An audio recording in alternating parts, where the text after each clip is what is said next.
Hello दोस्तों, स्वागत है आपका कॉमिक्स टाइम्स में। और आज हम शुरू कर रहे हैं एक और बेहतरीन कॉमिक्स जिसका नाम है प्रलयंकारी मोती। यह इसका पहला पेज आप देख सकते हैं दोस्तों। और अभी तक आपने हमारे चैनल को सब्सक्राइब नहीं किया तो प्लीज़ सब्सक्राइब कर दें। चलिए शुरू करते हैं। कितनी पुरानी कॉमिक्स है दोस्तों। नागराज और लाल मौत। 12 घंटे। खिड़की लुटेरों का खजाना, एक दिन की मौत, चीखते गीत। जंगल में बेतहाशा दौड़ती चली जा रही थी वो लड़की। बचाओ बचाओ ओम। मुनिवर, आंखें खोलिए मुनिवर, मेरी रक्षा कीजिए। उठो पुत्री और मुझे बताओ कि तुम किससे इतनी भयभीत हो। मुनिवर, डाकुओं का एक पूरा दल मेरी तलाश में है। उनका सरदार मुझसे विवाह करना चाहता है, लेकिन मैं। मुनिवर, क्या ईश्वर ने नारी को इतना असहाय बनाया है कि वह सवै जालिमों से अपनी रक्षा तक ना कर सके। तुम घबराओ नहीं पुत्री, यह तुम्हारा कोई बाल भी बांका नहीं कर सकेगा।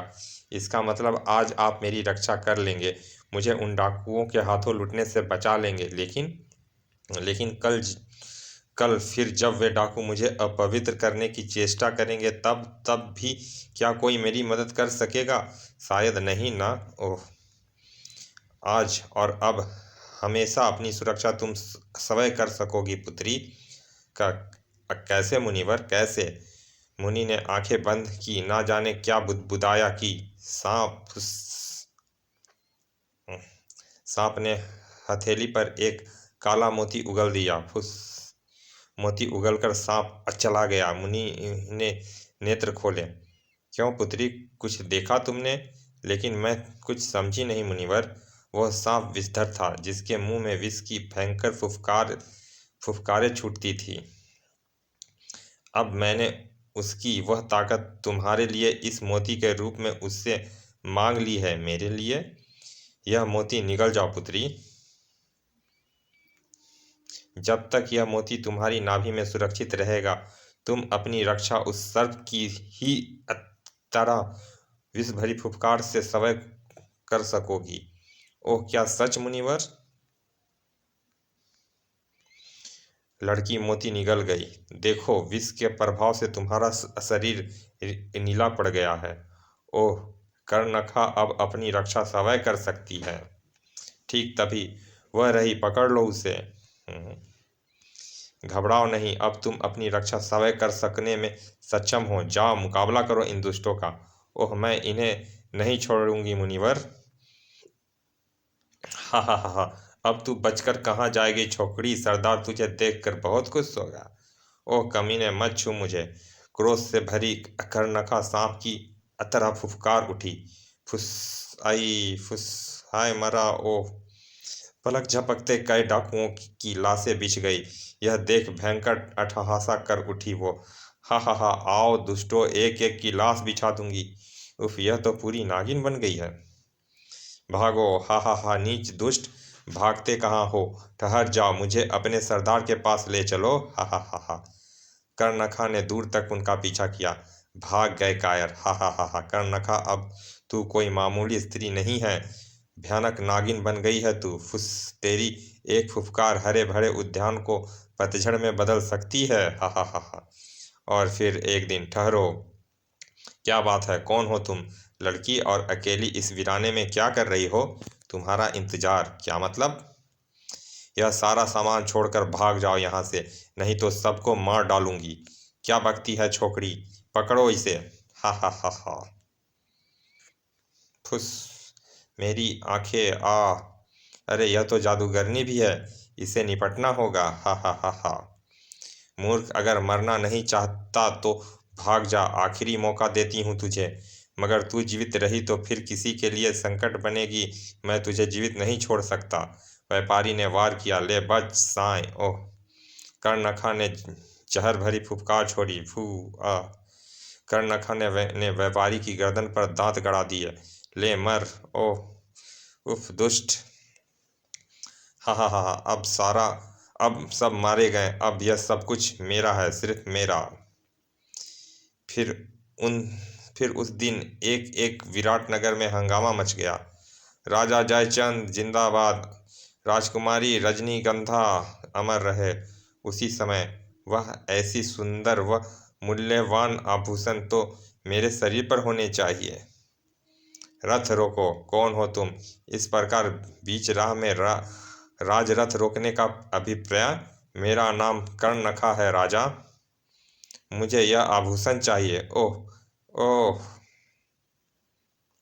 अरे राजकुमारी का रा, रानी हार छीन लिया। कौन है यह? जो जो भी है अब नहीं बचेगी। राजा जयचंद क्रोध से गरज उठे। गुस्ताख लड़की, तेरी यह जुर्रत! ओह वाह, पकड़ लो इसे। ओह, लगता है इन सब की मौत आ गई है। सैनिक कर्णनखा को पकड़ने आगे बढ़े, किंतु आओ पकड़ो मुझे, फुस! हाय मरा! विस्फुफकार! पलक झपकते ही अंगरक्षक दल के सभी सैनिक मारे गए। फुस! उफ! ओह! यह देख राजा जयचंद तलवार खींचकर रथ से नीचे उतर गया। अरे दुष्ट, इतने निर्दोष लोगों का रक्त बहाकर तू बच नहीं सकती। पिताश्री! राजा जयचंद ने वार करना चाहा, किंतु इससे पहले कि कर्णनखा ने जहरीली फुफकार छोड़ दी। तू भी मर राजा, तू भी मर राजा, तेरे बाद इस राज्य की बागडोर अब मैं क्यों ना संभालूं? फुस! उफ! पिताश्री! ओह राजकुमारी जी, मुझे राजकुमारी जी को लेकर तुरंत निकल जाना चाहिए। ओह, सारथी रथ लेकर भाग निकला है। राजकुमारी मेरे हाथों से बच निकली। उधर वह दृश्य देख रही भीड़ को मानो सांप सूंघ गया। उफ! इसने तो महाराज को मार डाला। यह कोई चुड़ैल लगती है। भागो, वरना यह हमें भी मार डालेगी। लोगों में भगदड़ मच गई। भागो भागो, जान बचाओ! ठहरो, वहीं रुक जाओ, अन्यथा सबको मार डालूंगी। सब कान खोलकर सुन लो, आज से इस राज्य की रानी मैं हूँ। अगर किसी ने मुझे रानी मानने से इनकार किया तो मैं पूरे राज्य को अपनी विष फुफकार से जलाकर राख कर दूंगी। बोलो रानी कर्णनखा की जय। और फिर राज दरबार में, आज से यह राज सिंहासन मेरा है। तुमने हमारे महाराज को मार डाला है। एक हत्यारिन राज सिंहासन पर नहीं बैठ सकती। मैं तुझे रानी मानने से इनकार करता हूँ, दुष्ट! लगता है इस पुरोहित को अपनी जिंदगी से मोह नहीं रहा। महल में कत्लेआम मचाने के बाद तूने इस सिंहासन पर कब्जा किया है। हत्यारिन, पकड़ लो इसे और अंगारे खिलाकर मार डालो। ईश्वर मुझे ईश्वर तुझे कभी क्षमा नहीं करेगा। तेरा काल सिर पर मंडरा रहा है। ओह, अगर हमने कर्णनखा का कहा ना माना तो यह हमें भी मार डालेगी। पुरोहित के अंगारे खाने पर मजबूर किए जाने लगा। अंगारे इसके मुंह में रख दो। हा हा हा हा! पुरोहित, अभी भी मैं तेरी जान बख्श दूंगी अगर। ओह हरगिज नहीं, मैं तेरे आगे कभी सिर नहीं झुकाऊंगा। यह गरम सलाखें इसके जिस्म के आर पार कर दो। खच! कुछ ही देर में। हा हा हा हा! ले जाओ इसकी लाश को और बाहर चील कौवे को खाने के लिए डाल दो। तब कर्णनखा ने आदेश दिया, सेनापति, मैं तुम्हें अपना विशेष अंगरक्षक नियुक्त करती हूँ। यह मेरा सौभाग्य है रानी जी। वाह, यही समय अनुकूल है। अगर मैं रानी को अपने विश्वास में ले लूँ तो कभी भी रानी के बाद राजा बन सकता हूँ। आप आज्ञा करें रानी जी, मैं आपके साथ हूँ। राजकुमारी रजनीगंधा को खोजकर उसे मौत के घाट उतार दो और राज्य भर के लोगों में लगान दोगुना करने का ऐलान कर दो। जो आज्ञा रानी जी। उधर राजकुमारी रजनीगंधा होश में आने पर वापिस राजा जयचंद के शव के निकट पहुंच चुकी थी। ओह पिताश्री, यह सब क्या हो गया? मैं आपके शव पर कसम खाती हूँ पिताश्री, मैं उस हत्यारिन को जीवित ना छोड़ूंगी। तभी पकड़ लो, वह रही राजकुमारी रजनीगंधा। सैनिक आ गए हैं, अब खिसकने में ही भलाई है। नहीं, अब तुम यहाँ से बचकर नहीं जाओगे, नमक हरामों! सैनिक घोड़े से उतरकर रजनीगंधा को पकड़ने के लिए जैसे ही आगे बढ़े, जाओ दुष्टो! ओह साएं, बचो! दूसरे ही पल रणचंडी सी बनी राजकुमारी रजनीगंधा उन सैनिकों पर टूट पड़ी। खच खचाक आई! बचकर निकल भागने में ही भलाई है। खन खना खच खचाक आई! तत्पश्चात घोड़े पर राजा जयचंद के शव को उठाकर राजकुमारी रजनीगंधा भी आगे बढ़ गई। मैं लौटूंगी नगरवासियों, मैं लौटूंगी।